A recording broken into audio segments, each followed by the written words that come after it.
Welcome back to the Spread Pick'em Show. I am still alive. I am back. Thank you to Andrew for holding it down to LaFort last week solo.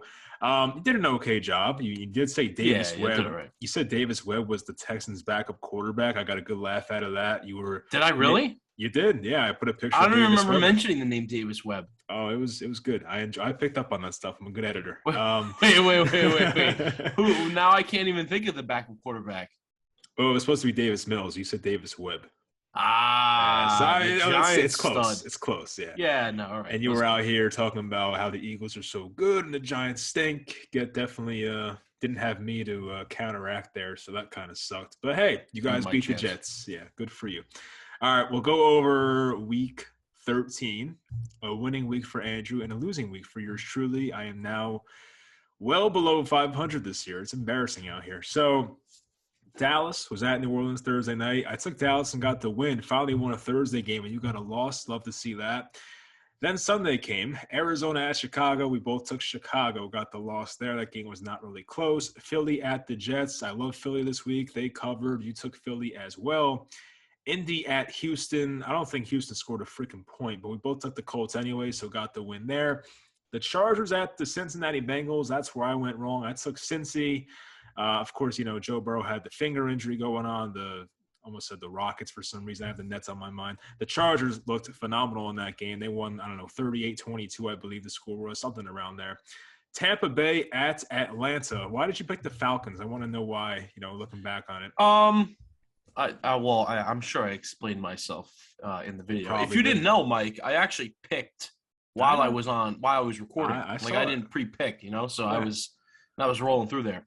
I just didn't think, Tampa really hasn't shown me so far that on the road they can cover big spreads.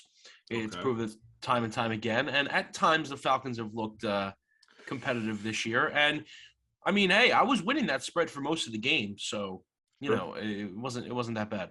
Tampa's great. What can I say? Giants at Miami. We both took the Giants like a bunch of idiots, but I don't think we knew Daniel Jones was out, right, at that point? Maybe. I don't think so, no. It was kind of on the fence. Anyway, I don't know. They probably would have lost anyway.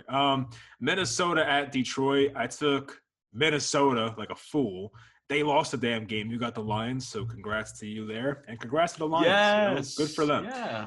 Jacksonville at the Los Angeles Rams. I dead-ass thought Jacksonville was home. So when I came to find out they were playing at Los Angeles on Sunday, I was in for a rude awakening. I'm like, oh, that was not supposed to be how that game went. Anyway, yeah, so I took the Jaguars like an idiot. You got the Rams there. It's pretty funny. Washington at Las Vegas. I'm done with the Raiders. We both took the Raiders. They stink. I'm done with that team. I picked against them this week just as a spoiler. Can't stand them. Baltimore at Pittsburgh. I felt good about Pittsburgh. I don't know why. And they won by a point, so I got the win there. You took the Ravens, got the loss. Then you went on a 3-game win streak to close out, Andrew, and I went 1-2. So this is the big difference right here. San Fran at Seattle. I took San Fran. You got Seattle. Good pick. Trap game. It was a trap game. The number game. was what? The number was 3.5, and it felt very off. And now I'm not gonna lie. I looked at the number again, and I was like, when Seattle won, I thought in my head, "Damn, I lost another spread." and then I went back and I called the trap game on the vid. Yeah. So shout out to myself. Sense. Denver at KC. Both took KC. Denver hung around for a lot of that game, but they just couldn't put the ball in the end zone. I don't know why. Yeah. New England at Buffalo, one of the weirder games of the year.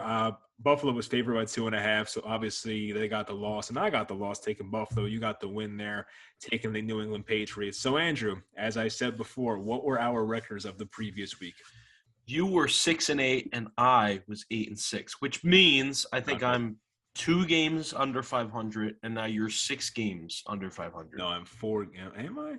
4? Wait. Because if we were both 4 games under 500 last week, right? Yeah. I'm 93, 99, and 2. Embarrassing. You're 95, 97, and 2.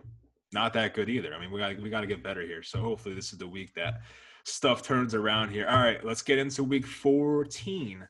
We start with the Pittsburgh Steelers on Thursday at the Minnesota Vikings. Minnesota's a -3. It seems like Dalvin Cook might actually play, which is very surprising, and I kind of hope Alexander Madison plays. As a Dalvin Cook fantasy owner and Alexander Madison, it would make my life much easier. Anyway, we're both going to take Minnesota in this matchup. Yeah, just looking at this spread, it's almost like a trap game because if you eliminate what happened last week, we would both pick Minnesota here. Like that would be the pick because Pittsburgh has played terrible except for last week, and Minnesota lost to the Lions. So I think we are actually just getting some points here. I don't think this is a trap game, and I feel like the Vikings are just the better team. Vikings have been very inconsistent. We know that. But when they show up, and I do think they're going to show up in this game, they put up a lot of points. And their defense plays relatively well in some of those games where their offense scores a lot of points. Pittsburgh, they got a nice win, I guess, against a rival opponent. They're probably riding pretty high, but I still don't think much of the team. If it wasn't for Marlon Humphrey getting hurt, I think they lose that game in overtime because I think then they wouldn't have gone for two. The Ravens, they would have pushed that game into overtime, and I don't even think we'd be talking about a Steeler win. But they did get the win, so props to them. But Minnesota's the better team. I'm not as hot on Thursday Night Football because I am coming off a loss, which is something that's very rare on this show. But I feel fairly confident in the Vikings getting 3 points here or giving 3, however you say it in betting terms. And I think they're going to win this game by more than 3. I think this could be a touchdown win, maybe even double digits. That's how far apart I think these teams really are. Yeah, I mean, Minnesota is a team that coming off 2 straight losses, you would think they're going to bounce back for their head coach, Zimmer. And, Kirk Cousins never drifts too far from 500. If that guy loves one thing, it's being average. And right now, I think the Vikings are 5-7.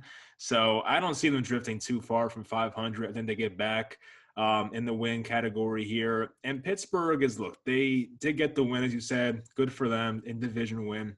But they're not that impressive. I mean, the one concern I have in this game is that Minnesota's pass blocking offensive line sucks. And of course, we know the Steelers can get to the quarterback, but if they can just basically work around that, there's no reason why the Vikings should lose this game, especially at home. So, as I mentioned, Dalvin Cook may come back, definitely a big boost for their offense.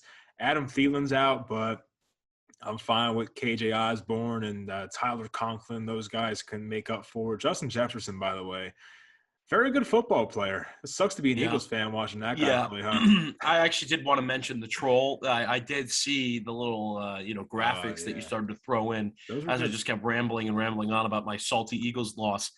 You look, I mean, I knew it at the time. I tried to be optimistic, but it's just, wow, it sucks. It really sucks.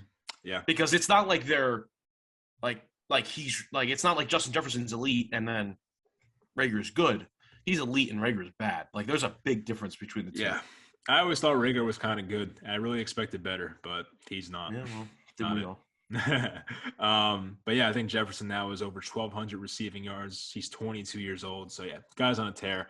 I just don't think Pittsburgh has what it takes to stop him individually. So I think Minnesota puts up points, and Pittsburgh, well, they don't put up many points. And looking at the Vikings run defense, I mean, they're not that great, I will say that, but Pittsburgh just can't run the ball. So I'm not really concerned about that. I think Najee Harris had a decent game on the ground last week, but still, it's not great. So we'll both go with Minnesota here on Thursday. Luckily, you can't win and I can lose. We're going to be on the same page there. So I do like that. Now, for the next 7 games here, we go against each other. So just to kind of tease the audience, we're definitely going to disagree on a lot here.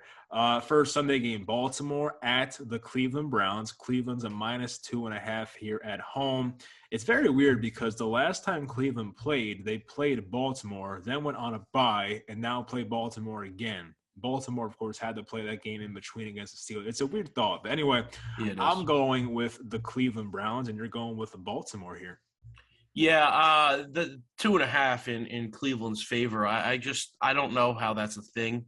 Cleveland is just not a good football team, and they weren't what I thought they were going into the year. Obviously, I think everybody thought they were going to be better than they are. And Baker Mayfield, he's hurt and he's suffering, and maybe coming off of a bye, which I'm pretty sure they had a bye. I don't remember watching them play last week. Yeah. Maybe he's a little more healthy and maybe he looks better, but the Baltimore Ravens are a good football team, and good teams bounce back, and they had a horrible loss where they had a lot of chances to win that game. Now, I will say, Lamar Jackson does not look like himself the past 2 games. There are some throws that he's making that are just like, wow, is it Lamar Jackson's rookie year again? Like, he's just making those type of decisions, and it's really tough to see. So that is not good for me. But I do think the Ravens are a better team, and I think they can easily go on the road and beat this Cleveland Brown team. The Browns, I think I've said it a couple of times, are probably the most talented team on paper.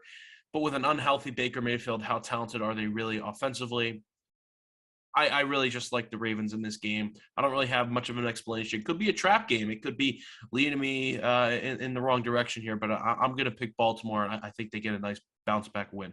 So let me ask you, since you think the Browns are possibly the most talented, roster on paper, you think it's better than Tampa when Baker Mayfield's healthy?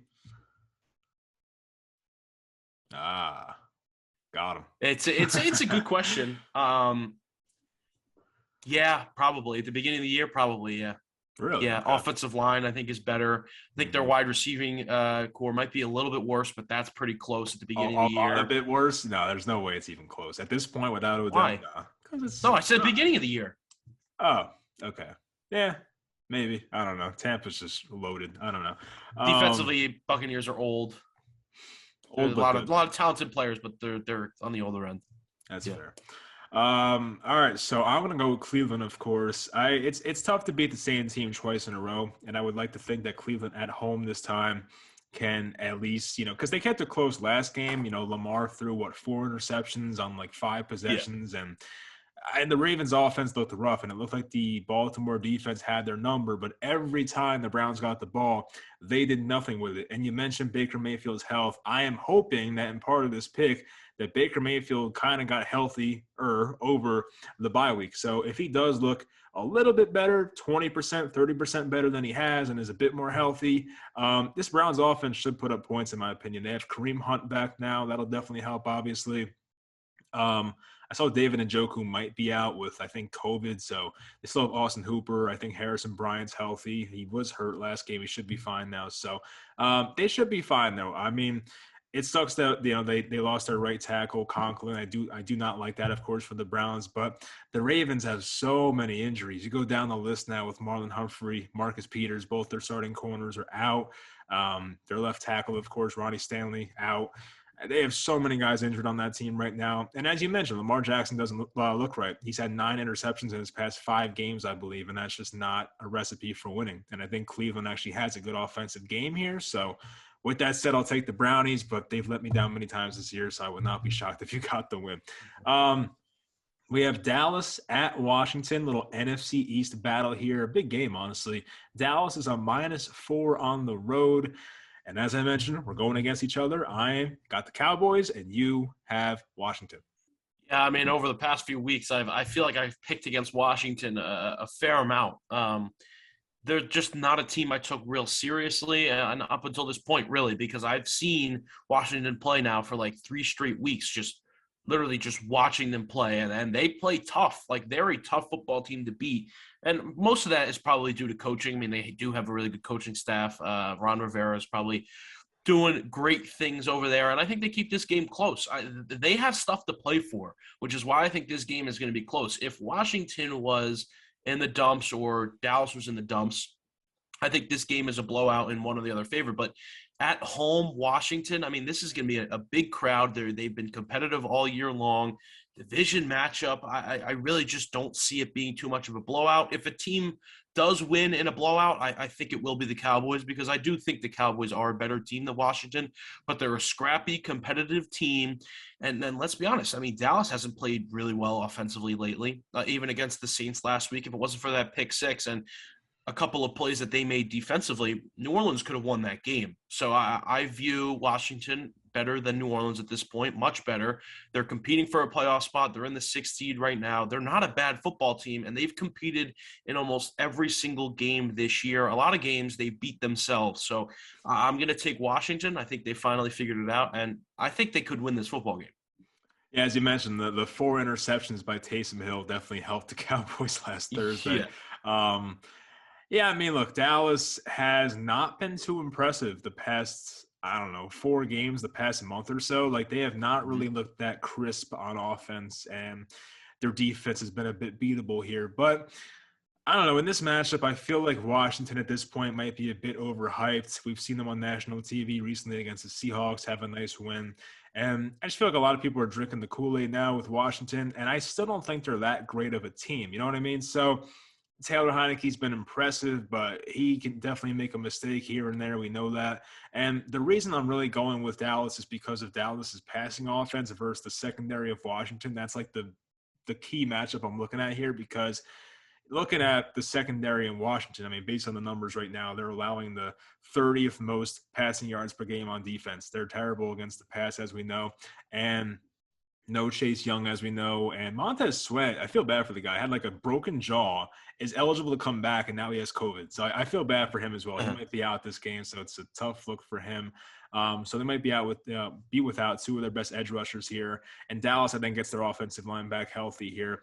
But Dak against that secondary, as long as he has time, I think that he will tear them apart. And Washington can stop the run. That's a concern I have. They can kind of make Dallas's offense one-dimensional, but I would not be shocked if this is one of those 400-yard passing days for Dak Prescott, and he looks great. So that's what I'm going with here. And I think Washington, their offense has been okay lately. It doesn't impress the hell out of me, but they've been competent. So Dallas can definitely put up more points, and I know it's on the road, but give me Dallas. They're a much better team, in my opinion.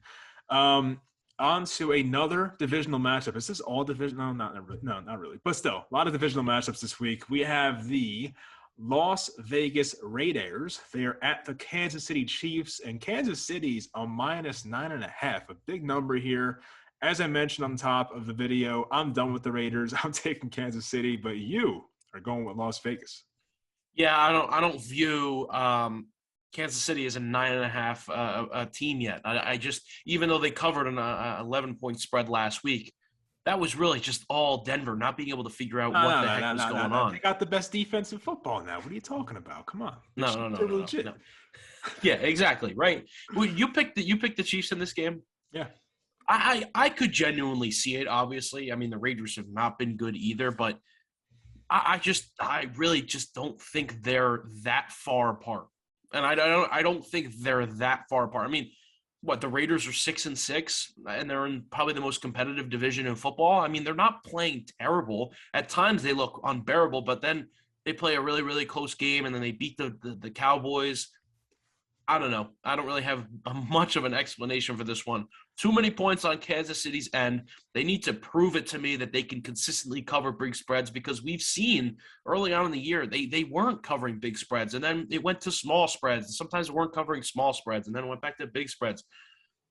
They're just not a team I've been able to figure out yet. I'm not saying I've been able to figure out the Raiders. They're pretty tough too, but the Raiders are at times very competent. I think they can be competent in this game, because I don't think much of the Chiefs defense still. I really don't. I don't respect them that much. Yeah, again, it's a divisional matchup. Those usually tend to be pretty close, and I'm going to have to take the Raiders here, playing Kansas City for a second time. So for Kansas City to win by 10 points after playing a team the second time, I think that's pretty tough. I think that's pretty tough to do. So I'm going to take the Raiders plus 9.5 on the road. I'm trying to look for a stat here. I did a video about the Chiefs recently. All right, here's the Chiefs defense the past 5 games. They're allowing 316 total yards per game, forcing over 2 turnovers per game, and only allowing 11.2 points per game on defense. And they've been really good. They've been an elite defense since week 8, I believe it is. And one team's going in this way and the other's going that way. And you know which one's which, obviously. The Raiders, outside of that kind of fluky offensive performance, I guess you can say, on almost at Halloween, on Thanksgiving against the Cowboys, I mean, their offense has been terrible. I mean, ever since losing Henry Ruggs, this is the point totals that their offense has put up: 16, 14, 13. They had the 36 against the Cowboys, and 15. They have scored under 20 in every game without Henry Ruggs, outside of one game.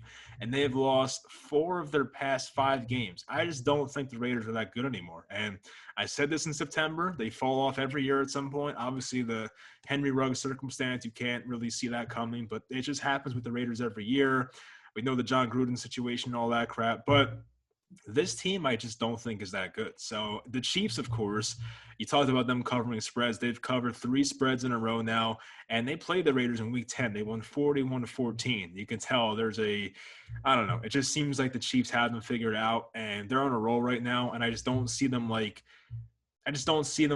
that momentum against a team like Las Vegas, especially being the home team here. So I know it's like a 1:00 game and whatnot, and sometimes weird things happen at 1:00, but Still, I think the Chiefs are in a much better spot right now, and the Raiders are going in the wrong direction. Darren Waller's not there, of course, with the injury.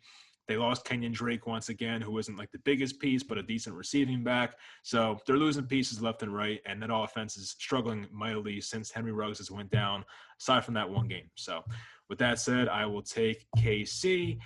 We are on to a game that I don't think anybody wants to watch, maybe Seahawks fans. I don't even think Houston Texans fans want to watch their team anymore. Seattle is at Houston. Seattle's a -7.5 on the road. Future Giants quarterback Russell Wilson takes his talents to Houston. I must put that in there. I'm taking Seattle, and you're going to take the Houston Texans. Yeah, I don't really have much to say about this matchup because I really just don't care. Like you said, I don't think many people really care about this matchup. The Seahawks, I haven't had a read on all year long. And I feel like I've said that about a lot of teams, but I mean, the Seahawks are a different team every single week, it seems. And maybe last week was a sign that Russell Wilson is finally healthy and can play at an elite level once again. But those cheeky little Texans sometimes where Tyrod Taylor just has one of those games where they're in it till the end. And I think this is one of those games because Seattle's defense. What if Davis Mills starts? That could just debunk the whole thing, Andrew. I think Davis Mills might actually start this game. Why would he start? Well, he came in relief of Tyrod Taylor, and I think Tyrod has like a wrist injury, I'm pretty sure I heard. So there's a chance Davis Mills starts. It's not. Well, I'll tell you what. If Davis Webb is in, I would take them minus 100. Oh, okay. If Davis Webb was in, I would take them minus 100. No, but okay. Well, if Tyrod Taylor plays, which as of now it looks like he has a better chance to play than Davis Mills, no? I'll look into it real quick. But go on. Okay. All right. If Tyrod Taylor plays, I think this game is pretty close because I think Tyrod Taylor's ability to move outside the pocket, let alone, I mean, Seattle's pass rush is not really that great. It's probably the best part of their defense, but it's still not fantastic. Their passing defense, I should say, is not very good either. Houston, I don't know. Seattle, I don't know. Too many points on Seattle's end. I want to see them cover a big spread before I start choosing them at big spreads. They're not a very good football team, so I'm going to take Houston at home, getting 7.5 points. And you know what? If it's Davis Mills, it's Davis Mills. I'll live with it. Well, I'll tell you what, it's looking like Davis Mills on these reports. So wow. David Culley had Tyrod Taylor, Davis Mills taking first-team reps on Wednesday's practice, but CBS Sports over here says that the Texans, Davis Mills, likely starting Sunday, maybe beyond. So it's kind of looking like Davis Mills right now. If I had to put money on it based on the reports, I'm guessing it's Davis Mills, and I kind of like that more for me because, I don't know, Tyrod Taylor at least has shown us that he's a decent quarterback, and Davis Mills, not so much. Nice neck, though. So I'm taking Seattle. And I do agree with what you said. I think that, well, you kind of, I don't know if you said this, but you kind of put that out there, that Russell Wilson may be looking better. And I do think against the Niners is the best Russell Wilson has looked in a long time. And I think around week number, what was it, like week 11 or so, was the actual timetable for when Russell Wilson was supposed to come back. So he is technically supposed to be healthy by this point. And we know healthy Russell Wilson is an amazing football player. And I just can't see, like, I didn't care what the number was. I can't see a reason to take Houston right now. They are such a horrendous football team, losing 31-0. They lost to the Jets the week prior. They had that weird win against the Titans, of course, but they were on a massive losing streak from week 2 to week 9. This team stinks, and they just released one of their linebackers, Zach Cunningham, who at one point was like excellent. He was getting like 150 tackles a year. They just flat out released him on a big contract. Like something weird's going on there, and I think Whitney Merciless got traded too. There's a lot of weird stuff going on with that team. I just can't imagine the Texans like getting up for this game. It's just like Seattle's going to come in there, probably put up 25, 30 points. Russell Wilson looks good once again. And I just don't think this Houston Texans offense is anything. They're terrible. So I have no faith in them scoring points. I don't think Seattle's that great. They're actually kind of stink, but like just the Texans are a different level of stink. You know what I mean? Like Seattle's like – yeah, they stink. I got your point. Seattle's like somewhere like around like the 25th best team in football, but like the Texans are like – they're with the Jets, you know, like they're down there. They're the nut low. So, yeah, with that said – Would you take Seattle minus 7.5 against the Jets? The Jets were at home? I would not. That's a good question. I feel like I would take the Jets. I'm a sucker for the Jets, though. So I don't Okay. know. Because you can run on the Jets, but like Seattle can't run unless it's like Adrian Peterson getting 1.8 yards per carry, which you don't Yeah, want. it's So rough. yeah, I'd probably take the Jets, I feel like. I don't know. Anyway, good question. All right, so I'm taking Seattle, taking Houston. Jacksonville is at Tennessee. Tennessee is a -8.5 here at home. I don't know why I back this team every week, but I do it. I'm taking Jacksonville like a moron, and you're going to take the Tennessee Titans coming off the bye. I don't blame you, Mike. I took I them do. for a while too. After that game against the Bengals, I think it was Thursday night, and I took the Jaguars. I've been kind of high on them, and then I kind of fell off of them last week. It worked, so I'm going to fall off of them again this week. You know what team you haven't heard a lot about in the past week, and it's probably because of their bye week? Tennessee Titans. Mm. All you hear is Bills, Patriots, Ravens, Chiefs in the AFC. You don't hear about the Titans. And why not? I mean, the Titans are still competitive, right? They still have a pretty decent record. I know Derrick Henry's out. I understand that they can't run the ball as efficiently as they used to. I mean, what team would be able to run the ball efficiently without Derrick Henry on their team, right? If they had him before. It's hard. It's a hard adjustment, but as time goes on, they're eventually going to figure out some consistent running game because their offensive line is pretty decent in run blocking. I will say this. They have not shown in like the past few weeks that they've been able to crush teams, but this is the spot to do it. Coming off a bye against a team that's down in the depths, almost like you described Houston, Jacksonville's very similar. I mean, they're just getting crushed, and they're not playing good football offensively, defensively, all around the field.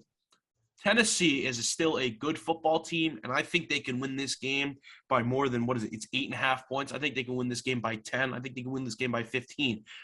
Their offense is going to shine in this game. Their defense is very underrated still because their pass rush is fantastic, which is going to be terrible for Trevor Lawrence. I'm taking Tennessee minus the 8.5. I want to know why you're defending Jacksonville. Like, I just wouldn't even pick Jacksonville because I just haven't seen Jacksonville be able to cover a spread like that lately. You know what I mean? Like, at least last time, you could say the same thing about me in Houston. Like, I haven't seen Seattle cover a 7.5 point spread. I haven't seen them do that yet, but I've seen Tennessee beat great teams. I've seen Tennessee crush teams. I'd like to know why you're picking the Jaguars. I have that answer for you. The last time they covered a spread that was like, well, the last time actually they covered a spread in general was a +10 against the Colts, and they lost by 6. So, well, week 10 wasn't that long ago. They covered a +16, obviously, against the Bills when they somehow won that game. So they've done it before. I don't know. I don't know why I like Jacksonville. I don't. I really don't get it. I'm just sold on the appeal of Trevor Lawrence and how great he can be. That definitely influences my decision. But even like James Robinson's injured right now. I mean, someone else I feel like is injured on that team. I don't know. But like their wide receiver one's Laquan Treadwell. That's how bad that team is. And for some reason, I sit here and still back them. I think Josh Allen, their best pass rusher, is questionable. We'll see if he plays. But I don't know. I genuinely have no clue why I keep going back to this team. I don't get it. I just think it's a lot of me not liking the Titans right now. I mean, you talked about Derrick Henry being out, but you didn't mention A.J. Brown and Julio are still out. And, you know, when your top wide receivers are Nick Westbrook-Akeen and Chester Rogers and some other nobodies, like that's not the situation you want to be in.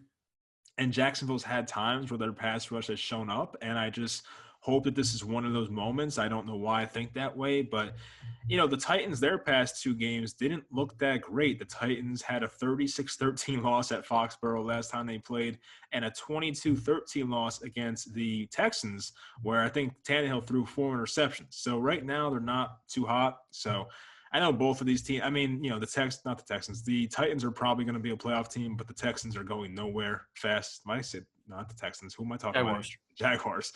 I get them like mixed in because they both are terrible. But yeah, the Jaguars and the Texans are going nowhere this year. But I don't know. For some reason, I think Jacksonville's going to have one of those games soon, and I just think this might be it. And just the Titans have not impressed me. So with that logic, I will take them to hopefully not lose by more than 8.5. So let's go with that. I'm taking Jacksonville. You're taking Tennessee. Next, we have a game that might be trash, but might be kind of good, actually. I don't know. The New Orleans Saints are at the New York Jets. New Orleans is a -5 on the road here. We get some more Taysom Hill action in our lives. I'm taking the Saints, and you're going to take the New York Jets. Yeah, 5, it was tricky, I got to say, because I thought it was Jets -5 because the Jets are going to win the game. That's what's going to happen in this game. The Jets are going to win the game. And you know what? I really want it to happen because, the Giants were so impressed that they could beat New Orleans at one point. It would just be so awesome if the Jets did the same, right? And then we're, that whole back and forth New York feud. Oh, yeah, I genuinely believe that the New York Jets are going to win the game.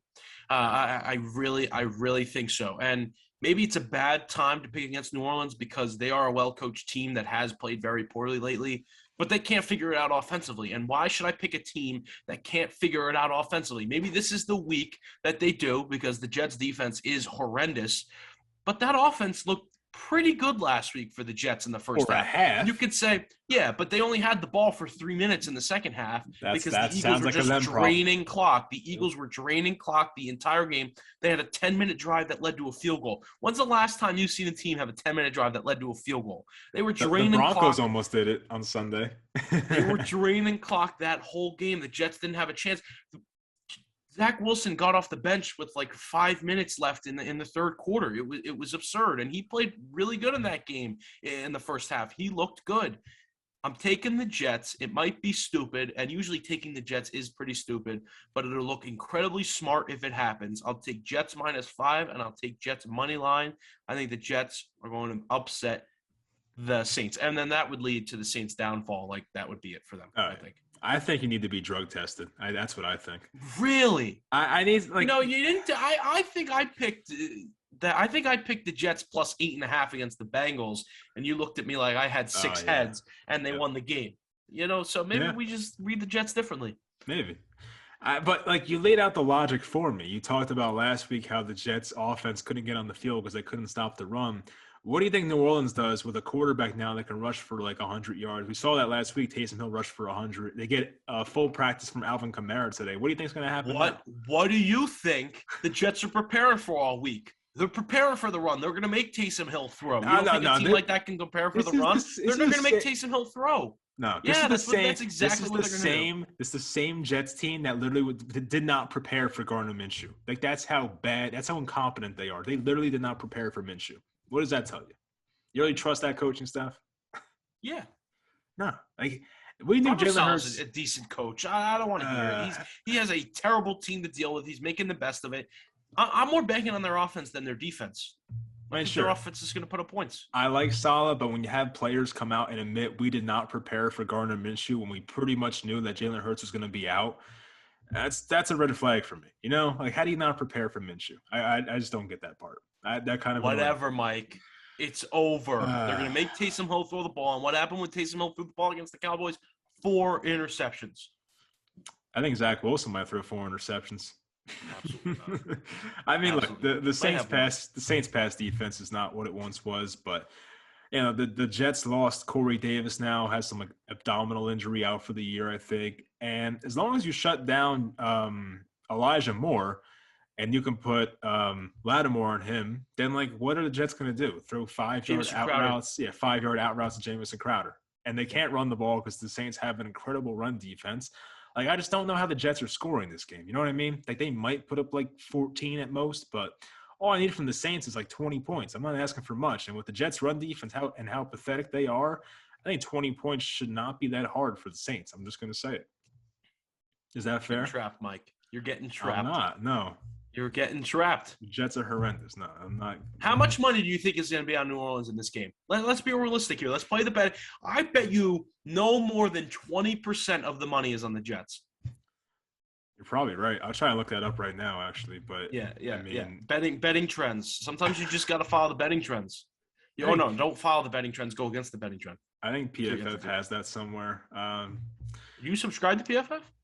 Yeah, I got it last year, actually. Look at this guy. He's bringing you guys great content with stats with PFF, and he's still losing to me in spread picks. Doesn't that just show how incredible I am? They can't pick winners for me, unfortunately. Let me see. So 80% of this can't be right. Well, it's weird. They have a cash and a ticket section. So 80% of cash is on the Jets, and 50% of tickets are on the Jets. So that part I don't really get. But anyway, I don't know. You can try to look it up. You could probably find it better than I can. 50% of the money is 80% of cash is on the Jets. Hold on. That's what this is saying. No way. I don't look it up for me. I have no idea. I will. I don't know how to look it up, but I will look it up. I'm going to hop into the next game real quick, if I may. Okay, go ahead. The Atlanta Falcons are at the Carolina Panthers. The Panthers coming off their bye. And Carolina, with that said, is a -2.5 at home here. I'm going to take Atlanta. Andrew's going to take Carolina. I guess I'll go while you effort that whole spread with the Jets. What can I say about this game? I mean, these two teams, in my opinion, are pretty even. I know that the Panthers' defense is better than Atlanta, but Cam Newton literally had like a 5 passer rating last time we saw him, and he got benched. I don't know how I can trust that guy. Now, there is a chance Cam Newton actually comes out and has a good game because the Falcons' defense is not that good. But I don't know. I mean, I feel like Atlanta at least has some type of consistency. I feel like they've been playing some better football lately. I want to go back and see some of their recent games here, but we know they won against the Jaguars recently, and who they played the week prior to that? They played somebody, and I think they played pretty well. But yeah, I mean, Atlanta's been a pretty competent team lately. Now I can't pull it up, of course. Atlanta just played Jacksonville. Well, they lost to Tampa. Okay. But anyway, they lost by 13 to Tampa. And as Andrew said, they kept that game close. And I feel like, you could make an argument that the Falcons should have covered that spread, but some things did not go their way. So Atlanta, I mean, they're not the worst football team in the world, but they're not that great. But I also don't think Carolina's that great. Carolina just fired their OC, Joe Brady, out of nowhere. So, I mean, just things are not going well right now for them. And with that said, I feel like these teams are close, but I think Atlanta is just more consistent, and I trust Matt Ryan a lot more than Cam Newton right now. So I will take the Falcons. All right, I couldn't find the information I was looking for. It's a shame. Maybe I didn't look it up right. I don't know. We're just going to move on. I'm going to confidently assume that most of the money is on the Saints. If I'm wrong, I'm wrong. Right. We're on the Carolina game. Oh, you forgot to mention in this Carolina game the one reason why I'm picking Carolina. Can I guess? No Mo. Oh, yeah, go ahead. No Mo. What rhymes with Mo? No Mo Joe Brady? Yeah, no Mo Joe. All right. That means Matt Rule is going to be the guy. And Matt Rule is a great play caller. And He's a fraud. And so is Joe. Which, by the way, I think LSU got totally smacked. Because I think if LSU knew that Joe Brady was available again, they would have hired Joe Brady over the Notre Dame coach. But that's another discussion for another day. Okay. No Mo Joe is going to open up this offense. And I think Carolina has a bounce back spot for no reason, right? Because they're down in the water. No one's talking about them. You're right, Cam Newton. I was at the Eagles-Giants game watching Cam Newton go 5 for 21 passing with 2 interceptions. I mean, it was horrible. It was really just so bizarre looking at that thing every time, reloading the page, more completions. It was really horrendous. And I don't think I think Cam is that type of person where he's not being talked about the entire week, might go out there and play well. I don't know. I don't really have much to go off of at the quarterback position. I can't lie. They haven't found any consistency except for like 3 weeks into the season with Sam Darnold. I think they can cover by a field goal against an Atlanta team that is not very good. Now, I do think they could be fairly competitive in this game. I do think they can lose this game by 1 or 2 points, which kind of scares me because I do think it'll be that close. But I think Carolina will show that they can semi-compete offensively, and I think they'll put up some points this week, and they'll make it tough on the Falcons. No Mo Joe is the reason why I'm picking Cam Newton and the Panthers. Is Cam Newton the starter? They really went back to Cam Newton right away? Yeah, you would think so, right? Maybe. I don't know. But 5 for 21, that's horrendous. Yeah, I think they realized that P.J. Walker's not part of the future, and neither is Cam, but I don't know. It's just a better option. Next, we have the no longer winless Detroit Lions at the Denver Broncos. Nice. Denver is on -8.5 here, looking to bounce back off the Sunday night loss. And we're both going to go with the Lions here. And yeah, I don't know if we're stupid, but just tell me, why are you taking the Lions? Well, actually, I was going to say that I was going to trail you all year long on whatever you do with the Broncos because you've been able to pick the Broncos correct a lot. But I actually didn't know your pick going into my pick. So we actually did both pick Detroit, but I'm happy because, again, that's what I wanted to do. Detroit, you have to think they're like they're not done after this, right? Like, you have to think they show a little more life for a couple more weeks, especially with how much they love their coach and how hyped up he gets after that win, and how hyped up he really just gets every time, how emotional, whether it's happy or sad or whatever. You got to think there's a real connection between these players and him. And how are they not going to go back out there and try and do the exact same thing they did last week? Obviously, all year long, they've been trying to do what they did last week. They've been trying to win, but now they actually have a win, and now everybody's on their side, and now everybody's confident in the Lions. They saw that awesome game. I don't know how Detroit doesn't cover an 8.5 spread after that. I would think most of the money is on Detroit in this game, which I don't tend to do, but I don't think it's that much. I think a lot of people are going to be with Detroit this week, and I think for good reason. I think they fight. I think Denver's kind of a team that's just sitting in the middle of the pack now. They're not really that good. They're not really that bad. I think Detroit covers this spread. I would be very – I wouldn't have picked it any other way after a win. I don't really care what the spread. I was going to go with Detroit because I think they're going to do well in this game. So hopefully I'm correct. I think Denver does kind of control their own destiny if they win the necessary amount of games here, but I think Detroit's going to give them a fight. I mean, looking at the Lions' past 4 games here, when they came off that terrible loss to your Eagles in Week 8, they've been competitive ever since. They came back from a bye in Week 10. They tied the Steelers on the road. They lose by 3 to the Browns on the road. They lose by 2 on Thanksgiving to the Bears. That was at home. Then, of course, they beat Minnesota. So the past 4 games, they have been very, very competitive. And that's against some pretty good teams. I mean, think what you want about Pittsburgh and Cleveland and Minnesota, but those aren't the worst teams in the world. So they did a pretty good job in those matchups. And it feels like the Lions are figuring things out defensively. They are actually playing pretty well in the secondary recently. They are getting some pass rush now. So, I can't name more than like 5 guys on the Lions defense probably, but for some reason they're playing well. So their offense actually looked pretty good last week too. I mean, they were hitting TJ Hawkinson up the seam. We saw Amon-Ra St. Brown had like an 8-catch game, 90 yards and a touchdown. They got Josh Reynolds back, and Josh Reynolds is actually kind of making an impact for that team. The former Ram, he went to, I think, the Titans maybe and got cut. So Josh Reynolds back with Jared Goff, his old quarterback, good connection there. I don't know. I feel like the Broncos win this game by 3 to 5 points, but I think that the Lions will keep it close. I do believe that, and that's what we've seen in recent weeks. I think that the crowd in Denver's tough, but at least Jared Goff now looks healthy. He had like that hip injury going on. Now he looks completely healthy. So hopefully Jared Goff looks good. I think DeAndre Swift should be back, correct? Right? Am I right about that? I don't know. Hopefully. I think he's questionable. I think they're leaning towards it, but I don't know. Because I've seen different reports. I've heard like it's a 1-week injury. Then I've heard like, oh, he might miss multiple weeks. I don't know. But I'm assuming DeAndre Swift is back. And if he is, the dump downs to him will definitely help in this game. So yeah, I agree. Let's hope the Lions lose by not too much. Next we're on to the Giants at the Los Angeles Chargers. Your Eagles are off this week, so you get a break here. The Chargers are a -10 here at home. Now, there's a lot to go over about this game.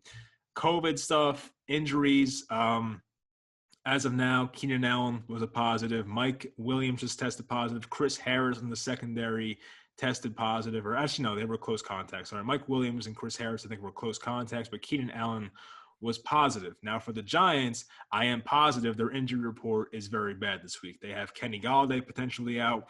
Kadarius Toney might be out. Sterling Shepard, probably some other guys I'm forgetting. Obviously, the quarterback situation now, Daniel Jones is probably not going to play. Mike Glennon has a concussion. Jake Fromm looks like he might get his first NFL start here. So a lot to digest here. But, Andrew, tell me, why the hell are you taking the Giants in this matchup? Because I'm taking the Chargers. I took the Giants because of what you just did. You just went on a whole rant of how impossible, how down bad the Giants are at this point. Oh, they are. And I feel like every time you've been so unconfident in the Giants, they somehow get your confidence a little bit more, right? So I'm going to take them this week, getting the +10. I don't know who's playing. It could be Jake from State Farm. It could be anybody. It could be Kadarius Toney playing quarterback if they really wanted to mix it up a little bit. I don't really have much reason for this, to be honest with you. The Giants are a really bad football team, and the Chargers have shown that they can score some points, at least recently in a few weeks here. They've been a pretty competent team, which for a while they kind of seem middle of the pack. Like the Chargers weren't really doing much.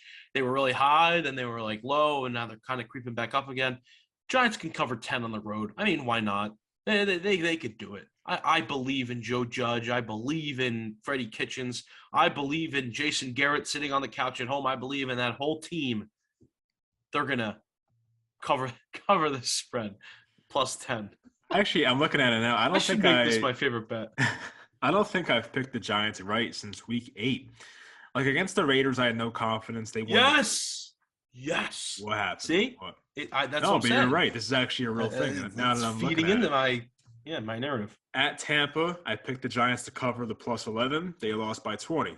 I had no faith in the Eagles game. The Giants won the Eagles game. I picked the Giants last week against Miami. They lose by 11, don't cover. So I have been wrong about the Giants for a while now, and it would be cool to see Jake Fromm come in and actually just somehow play a great game. But it also wouldn't shock me if we see 136 yards and 2 interceptions. That could happen as well. I do think Joey Bosa has an injury. I forget what it is, but it might be a concussion. I forget. He was walking off the field last game, so he is questionable. I think Linval Joseph's questionable. They have some guys that are potentially injured here on this Chargers team, and the COVID stuff, of course, for all we know, Justin Herbert might be positive tomorrow, and then that obviously favors you very much. I don't know who their backup quarterback is if you want to look that up for me, but these are teams that are very – Who's backup? The Chargers. Okay, gotcha. These are teams that are very inconsistent. I think it might be Chase Daniel, but they're very inconsistent, and it's tough to know who the Chargers are. It's tough to know who the Giants are and who's even going to be healthy for that team. Did you find out who it is or no? Yeah, it's Chase Daniel. There you go. All right. So Chase Daniel, Chase Daniel actually almost beat the Giants in 2018 when he was on the Bears, but the Giants got that win. Odell's last game as a Giant, actually, fun fact. Anyway, yeah. Odell's balling now. What are you talking about? I said it sucks. Oh, it sucks. Yeah. Okay. Yeah. So, I don't know. It would be the most Giants thing ever, though, to just go to the Chargers and actually compete for a full 60 minutes and put up a good performance. It would be, which is why I'm picking. I don't know. When I saw how we played last game, I was like, yo, we're gonna lose by 20 to the Chargers. So with that mindset and my pessimism, we're gonna go with the Chargers. So we'll see what happens there. And I don't think the Giants play well against the Chargers. I don't think Eli Manning ever beat them, actually. So the Giants had not had a good history with them. Oh, yeah. I take that. I take a lot of that info into account. It's something. It's like when I read the Patriots are 17-1 against the spread in these games. I was like, well, for 17 of those games, they had Tom Brady. So what kind of stat is that? You know what I mean? What if Mac Jones is Tom Brady? Oh, I don't even get me started. I love Mac Jones. I really do. You sound like a hater. I had a feeling we were going to get into this conversation. I genuinely think if we did a redraft of the 2021 NFL draft, I would take – there were 4 quarterbacks drafted ahead of him. I would take 9 mistakes. 3 of them still. No, I still think I would take 3 quarterbacks that were taken above him again. Who would they be? I want to know. I would definitely take Trevor Lawrence and Trey Lance. Okay. Zach Wilson is tricky because Zach Wilson's upside could lead me to pick him. So I think I would pick him over a Justin Fields because I don't really see much upside with Justin Fields, to be completely honest with you. And we're seeing what we all I shouldn't say what we all expected. We didn't expect 9-4 for him to be the number 1 seed in the AFC. But we expected him, at least I did, to be the best quarterback year 1 because he was the most pro-ready quarterback out of the bunch. You could argue maybe Trevor Lawrence was. Mac Jones was supposed to have success year 1, and he is having success year 1. I'm not saying he's a bad quarterback. He's a system quarterback. And someone said, if he goes to the Super Bowl, you have to take that back. Well, I was like, well, Jared Goff went to the Super Bowl, right, under the right system, right? So people can go to the Super Bowl under the right system. I don't want to get into the conversation. I'd probably pick 17 quarterbacks in the league over Mac Jones to put on my team, but you never know. You sound like a hater. No, I'm not a hater. I'm a realist. Yeah, we like realists around here. Know the difference. We like that. I was going to ask you, do you think, let's say Trevor Lawrence went to the Patriots and Mac went to the Jaguars? What do you think that would look like right now? I think it would look like Zach Wilson on the Jets, and Trevor Lawrence would look like better than Mac Jones, really good. Yeah, really good. Yep. Yeah, you're not wrong. I mean, the way their offensive line plays, the way they can run the ball. You know how bad Mac Jones would be on the Jaguars? He would be horrendous. Oh, it would not be good. Yeah. It would not be good. But we'll never know, Andrew. We'll never know. No, I'm not blaming. Like, I'm not one of those guys that's like, oh yeah, he sucks because he's in a good system. Like, that's good for the Patriots. Like, they found their guy. They built a great system around their guy. Like, that's props to them, and it works for him. You know. I always wanted Daniel Jones to be like Mac Jones, but we ain't getting that because our team sucks. Exactly, bad team. All right. This is a good game. San Francisco at Cincinnati. I think I got flexed into 4:00 now, or maybe 4:25. Same thing. San Francisco is a -1.5 on the road at Cincy. I'm taking the Bengals. I'm confused. I thought I took San Francisco, but I took the Bengals, and I'm going to go with it. I'm taking the Bengals, and you're taking the Bengals as well. We finally agree. Look at that. Yes, Mike, they're going to win the game. They're going to win the game. I'm pretty confident with this one because I do think at their best, at what they've shown us so far this year at their best, Cincinnati's a far better team than San Fran. I haven't really seen a San Fran, like, big win. You know what I mean? I can't really think of a game where San Fran was like, wow, that's a really impressive team. What about the Rams? They've kind of had Rams. A couple, I don't know how far. Oh, you're right. They did beat the Rams, but it wasn't like a shot. Like, they totally outperformed like the Rams. It wasn't like that shocking to me. Which I did call out. That was a trap game afterwards. It was 31-10. Actually, they won that game. That was a blowout. Surprisingly. Wow. Why do I not remember it like that? Outside of that, remember it like that? I don't remember it like that. I didn't think it was that bad. They haven't had many impressive wins. They lost to the Packers, Cardinals. They lost to the Colts. You know, they lost to good teams. My point is, I've seen the Bengals blow out teams and have really, really good offensive games and just shock the world in a sense. And you're right, that Rams game did have that same effect with the 49ers, but more consistently, I've seen the Bengals do that. And I think the Bengals are a really, really good football team. And every time I feel like they lose and everybody's not talking about them anymore, they give people a reason to talk about them again. And in a close spread like this, I think these teams are pretty even. I view the Bengals slightly higher than San Fran. And if you asked me this question probably 4 weeks ago, I would have picked Cincy in a heartbeat. That's how inconsistent they've been thus far. Cincinnati getting points at home. I mean, how do you not love that? I'm going to take the Bengals +1.5 in Cincinnati. Okay. Yeah, this is a tough game for me, honestly. I mean, these are teams that both teams are actually never mind.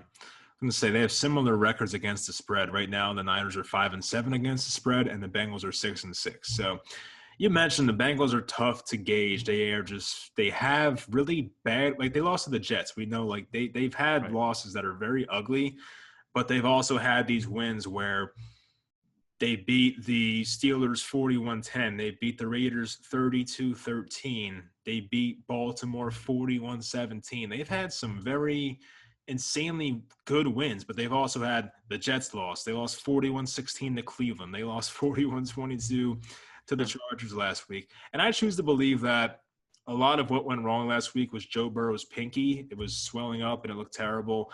And I know that like, you know, your pinky's not the most important throwing finger when you're throwing the ball, but still, like, it definitely impacted it in a way. They couldn't get the run game going with Joe Mixon until the very end. So I just expect more of like a balanced approach here from the Bengals. And the Niners, I mean, they have an injury of their own that I'm pretty concerned about. It's Elijah Mitchell. I mean, he's a guy that has been an awesome running back for this team all season. And I think now he had like an injury, but now he has another injury on top of it. So it's looking right now like he might be trending towards not playing. It was concussion, and he had some other thing pop up. I forget what it was. And Debo's out too, right?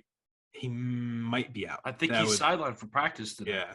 I mean, that was part of the reason I was kind of like off the Niners last week, but I did pick them like an idiot because I'm like, Debo was a big piece of that team. But yeah, if Debo Samuel was out, I would feel much better about this. But with him, they can put him in the backfield and do whatever they want. So George Kittle's looked amazing lately. Like, this should be a good game, but I just feel like, I don't know. I just sat back in my chair and I thought, who do I think is going to win this game? And I came away with the Bengals. I wanted to take the Niners, but I'm just like, you know what? Give me the Bengals here. The Bengals are the home team, and they're very inconsistent, but I just think the Niners right now, the reason I would take the Niners is because their pass defense is great. Like, that's the one thing I could say about them. But just right now, the Bengals offense is clicking, and even T. Higgins is playing really well. Jamar Chase, you would have to think at some point is going to get back to that magic that we saw the first half of the year. And we know Joe Mixon's playing out of his mind. The offensive line, and since he's been pretty good this year. And Joe Burrow, for the most part, he's had some turnover happy games, but for the most part, Joe Burrow's had a really good year. So I'll take Cincy, but it's going to be a close game, I think, and I don't know if I'm going to get it right, but we'll find out what happens. But I do feel better. We're together on this one, so I can't lose a game here. So anyway, this could be the game of the week. Buffalo is at Tampa Bay. Tampa Bay is a -3 here at home. We're both taking Tampa here. I wanted to take the Bills because they should bounce back, but I just think Tampa's too good, so I'm taking Tampa. Yeah. I don't know about you, Mike. This was the toughest game on the slate for me to pick. It really was because like the bounce back Bills spot was so juicy because you're the really good team and you want to pick them in a bounce back spot, but then you look on the other side of the field, and it's the Bucs, right? And did you know actually the ESPN's highest projected Super Bowl appearance odds or whatever, what they think the Super Bowl matchup can be is this the matchup? Highest they have is the Patriots Bucs, which would be unbelievable. At that point, you'd like to question whether the NFL was rigged because at the beginning of the year, that would make them the most money. Yeah. But yeah, I just think I'm agreeing with you. Tampa's the better team. They've shown me more consistently that they're the better team.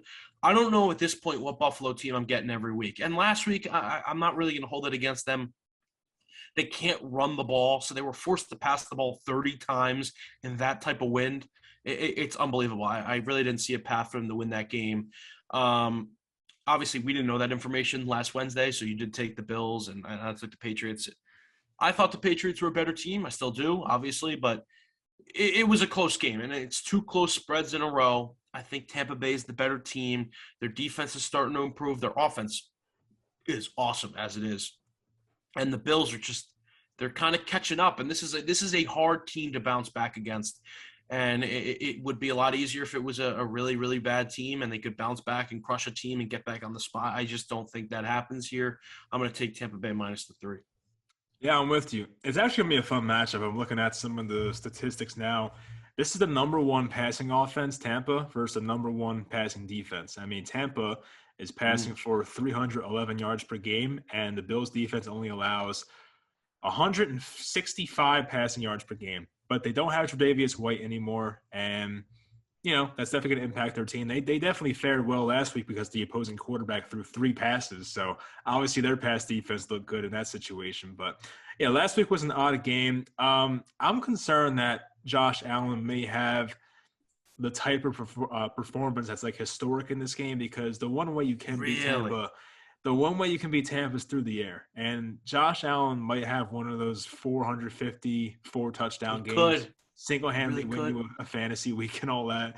I could see that as an outcome, but I just think Tampa's really good. I do. I think they're up and down a stacked team, as we all know. And these are two offenses that can't run the ball, so I don't see much of an advantage there. They both should pass the ball in this game, and it should be a very high-scoring game. I like the fact that Tampa's the home team, and I don't know. Buffalo has shown the tendency to make mistakes this year. I thought Sean McDermott called a terrible game, by the way. Like how do you? I think Josh Allen had like 3 rush attempts in that game. Like, how do you have a Josh Allen mobile quarterback who's like a battering ram and only run him 3 times in a matchup like that? That's a good question. It's a good point. It really puzzled me. Like I thought this McDermott guy was a good coach, and he just did not use like his most valuable offensive weapon. And I know you don't want to run your quarterback into the ground, but like in a moment like that where the conditions were the way they were. Like, you're trying to win the game. Like, that's for the first seed or in the first AFC East spot. I don't know. I was disappointed there. But anyway, should be a fun game, but high scoring. But I just think Tampa is the better up and down team, and Tom Brady's Tom Brady. So I mean, that team's rolling right now. Looking at some of Tampa's recent games, they've won 30-10, 38-31, 30-17. As long as Tampa's secondary doesn't completely crap the bed, which, as I mentioned, could happen. They should win this game. It's going to take a historic Josh Allen performance, and I will bet against a possible historic performance. So give me Tampa there. On to, I pulled up Zoom. That's not it. We're on to Sunday Night Football, I believe. Let me make sure I get this right because I've been missing some games lately. I'm a terrible host. Yes, Chicago. Chicago is at Green Bay. Green Bay is a -12.5 here. I'm taking the Packers, and you're taking Chicago. Tell us why the Bears will cover. Oh, I don't know why, Mike. I don't know why. Every week these Chicago spreads get bigger, and I'm like, it's like I'm done with Chicago. And then it's 12.5. I'm like, well, how can I be done with Chicago? It's 12.5. I think I'm still stuck in this reality that Chicago's defense is like really good, and they're really just not that great. And I'm just like I haven't seen over the past 3 years Chicago like be a consistently bad team against the spread.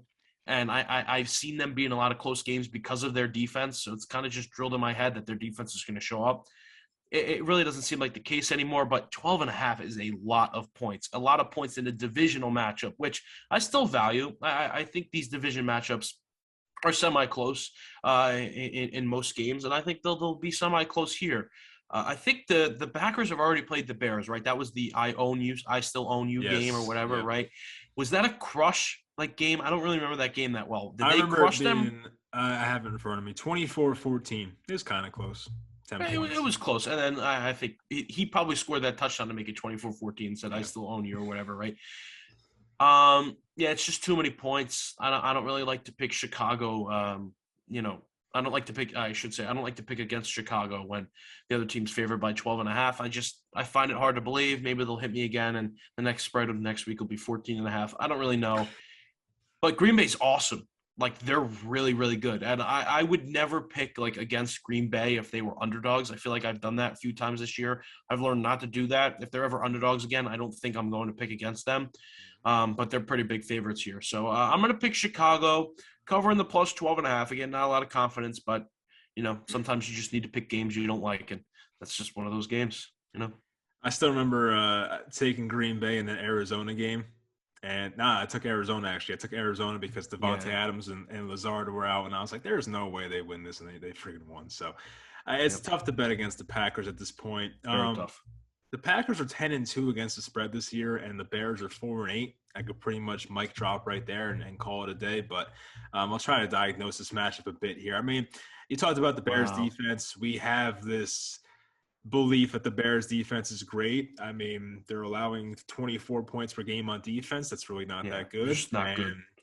I guess the one thing they have going for them is their pass defense is top 10 in the NFL. So that's good against Aaron Rodgers, of course. But this is a Packers offense that I look at as an offense that can pass and run the ball. So if they need to run the ball, they can. We've seen A.J. Dillon's having a good year. Aaron Jones, of course, we know who he is. This offensive line for the Packers, they've missed some pieces this year, but they always find a way to make it work. The Packers get possibly their best defensive player, Jair Alexander, back this week, I saw. So that's definitely a big – I mean, he might cover Darnell Mooney, take him out of the game possibly. That'd be big, of course. And I think Justin Fields is back in this game. I'm pretty sure I saw. But I really don't care. I'm hoping the moment's too big for him. And 12.5 is a lot. I was expecting more of a 9.5-point spread, but 12.5, I mean – I don't know. I just don't want to sit there on Sunday night and be like, why the hell did I take the Bears? So I'm just going to go to the Bears because I've had that happen before. So I want to make sure I'm taking the team that I think is the really good team and not the terrible team, and hope that they don't lose by a lot of points here. But anyway, let's get on to – this actually might be the game of the week, actually. Monday Night Football, I believe. The Rams are at the Arizona Cardinals, little NFC West matchup here. Arizona's a -2.5 at home.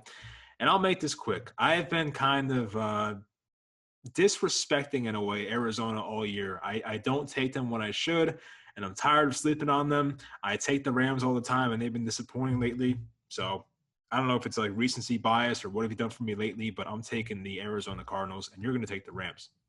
Yeah, I'm taking the Rams because I do think the Rams are a good football team, and I'm not going to ignore what's happened in the past. I mean, they've looked really bad, and you kind of expect at some point Sean McVay, as good a play caller as, everybody's been telling us these past few years, like, oh, Sean McVay's the guy. He can figure it out. How have you not been able to figure it out for like these past 3 weeks? And when you finally play a good opponent, you just can't figure it out. Maybe it's a Matthew Stafford thing. Maybe it's a Sean McVay thing. I don't really care what it is. They just haven't been able to figure it out. They need to get a win against a good team, and this is a great team. They've played really, really well, the Arizona Cardinals.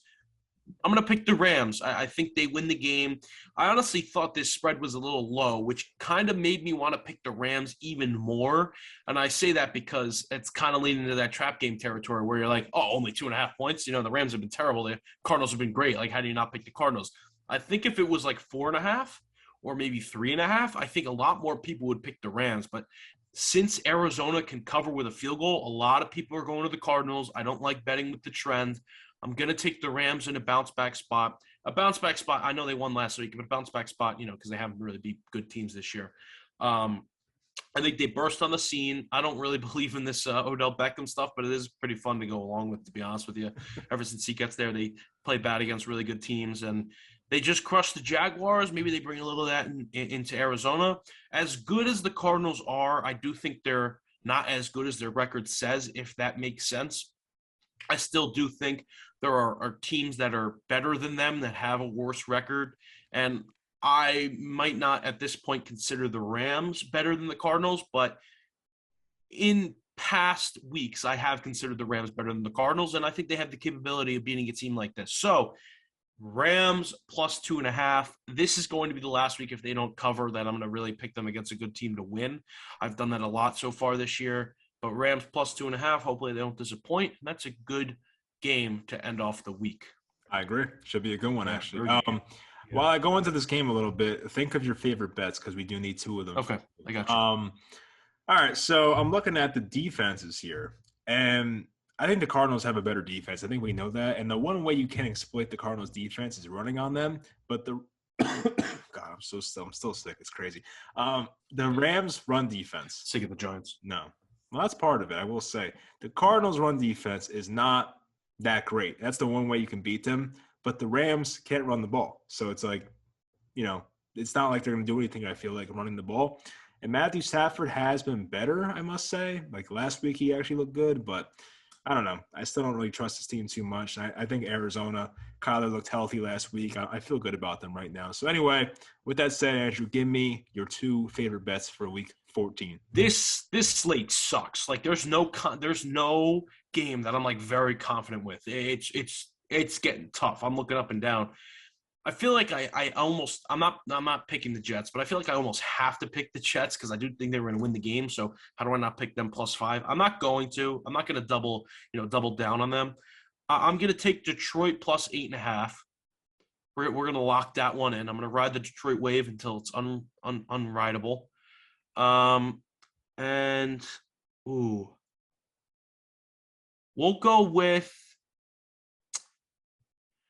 We'll go Washington +4 at home. I think they win the game. Really? Yeah. They win the game? Yeah, I think they win the game. I was thinking about picking Dallas. Jeez. Come on. We have a rivalry. I'm not letting No. You're not going to bully me into this. I already have mine too. I am going with the Kansas City Chiefs -9.5, and I'm going with the New Orleans Saints -5, even though you said the Jets are going to win, which I don't get. I would like to switch my favorite bet from Washington +4 to the Jets +5, please. There you go, Washington. All right. I got baited in. Say less. We should bet on that game if you want to, bet on it. Nah, I'm done with betting. If any of you college football fans out there know what happened in the Oklahoma State game, you know why I'm done with betting. Okay, that Oklahoma State football game. Oh.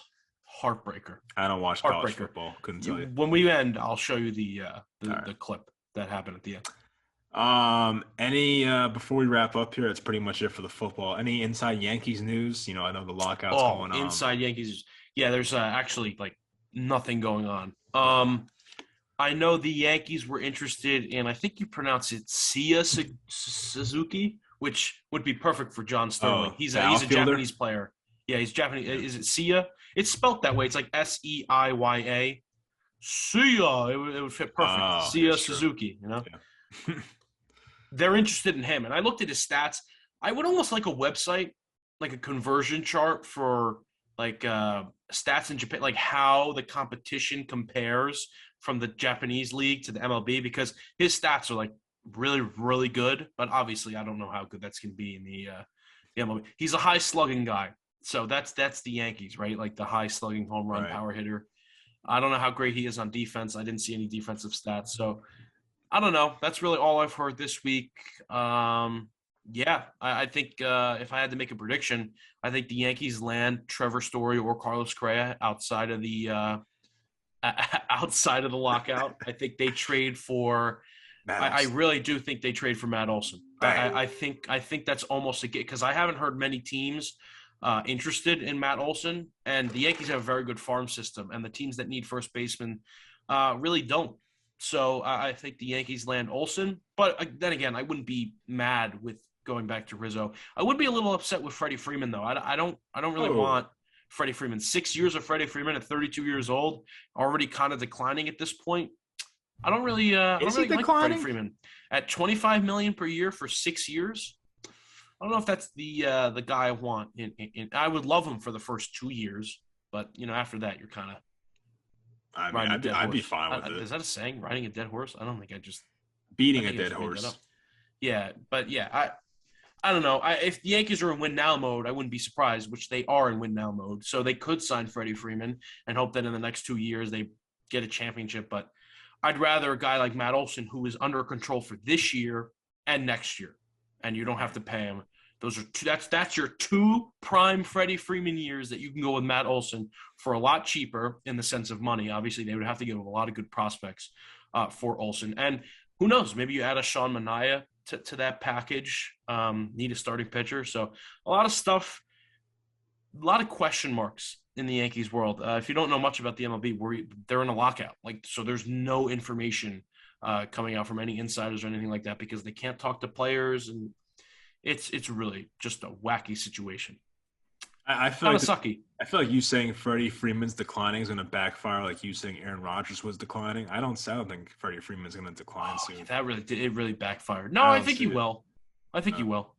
Yeah, I think so. He's too good, too much of a line drive hitter. I just don't see that falling off anytime soon. He's a great player. Anyone MVP. It's like a year.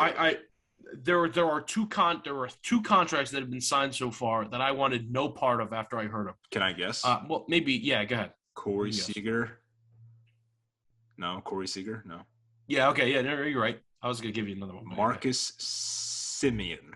Yeah, you nailed both of them. It's too long for Semien and it's too much for Seager. I'll put it simple. Seager for 10 years at $32.5 million. He's not a $32.5 million player. He's not. That was to get him in Texas. He was getting offers elsewhere. He had to bump it up an extra $2 million to get to Texas. That's probably what happened. And Semien, was he 33 and he got 6 years, 7 years? That's absurd. He's not that old, is he? I thought he was like 31. I think he's. Maybe he's not. Marcus. Check the old Googles for me real quick. Marcus Semien is. Oh wow, he's 31. Bang. I'm good with ages. What did he sign? Oh, he signed 7 years. Okay, so that brings him to 38. All right, so that's around where I was thinking of anyways. Fair. For a guy that really had, dare I say, one great season. Yeah, he was third in MVP voting in 2019. Guy's been there before. I don't know how. All right, you could argue his 2019 season was better than his 2021 season. There you go. Yeah. Looking at his stats right now. Yeah, it's gonna be an interesting offseason. It stinks I don't get to send any tweets into the group chat anymore. That stinks. I was like in the rumors. Sucks. Yeah. All right, let's get Trevor Story and let's get Matt Olson. Nah, see, I just don't want. I really with the difference between the two. No, it's big. It's big, and who knows how good Trevor Story is going to be outside of, hitting fest Colorado. Like, who knows? One guy's a douchebag and the other guy's a nice guy. That's what I care about. Yeah, one guy's a winner, one guy's a loser. We don't want to go there. We want to go to the douchebag we don't want to go to the winner or loser. I get it. He's a cheater. I understand. Like, when people say they don't like Carlos Correa, I understand. There was a point in time where I couldn't stand the guy, but we're at a point now where the Yankees haven't really moved in like 5 years, so they need to figure something out. And Trevor Story's, I don't really think is going to push them over the edge. I don't think you think that either. No, you're throwing yourself at Carlos Correa like the desperate girl, and I just don't like it. No, not a He's going to get paid close to what Seager got paid, if not more. It's a high investment when you have two people like Oswald Peraza and Anthony Volpe coming up in the farm system. I get it, but Carlos Correa he's a guy that is going to play at an elite level. You don't know if those prospects are going to be what Carlos Correa is right now. He's 27 years old. I think he's the guy.